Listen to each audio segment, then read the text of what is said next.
कुऱ्हाड घालून खून करणाऱ्या आरोपीच्या 2 तासातच पंढरपूर तालुका पोलिसांनी आवळल्या मुसक्या. संभाजीपुरी गोसावी, प्रतिनिधी सोलापूर.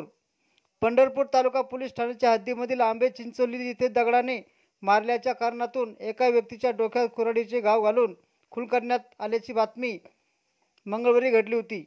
मयताची पत्नी सविता सागर वाघमारे वय 24 हिने पंढरपूर तालुका पोलीस ठाण्यात धाव घेऊन घटनेची माहिती दिली. खुनाच्या गुन्ह्याच्या अनुषंगाने वरिष्ठ पोलीस निरीक्षक TY मुजावर यांनी तपासाची चक्रे फिरून स्वतः पोलीस ठाण्यातील कर्मचाऱ्यासमवेत अवघ्या 2 तासातच आरोपीच्या मुसक्या आवळल्या.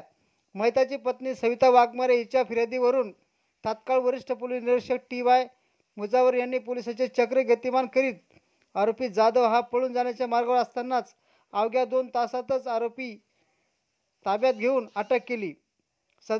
सदरची कामगिरी पोलीस अधीक्षक शिरीष सरदेशपांडे, अप्पर पोलीस अधीक्षक प्रीतम यावलकर, उपविभागीय पोलीस अधिकारी डॉक्टर अर्जुन भोसले यांच्या मार्गदर्शनाखाली TY मुजावर, पोलीस अधिकारी देवकर निकम वडणे, पोलीस कॉन्स्टेबल फौजदार दत्तात्रय तोंडले, गजानन माळी, अनंत नलावडे, दीपक भोसले यांच्यासह आदी पोलिसांनी या खुनाच्या तपासात सहभाग घेतला होता.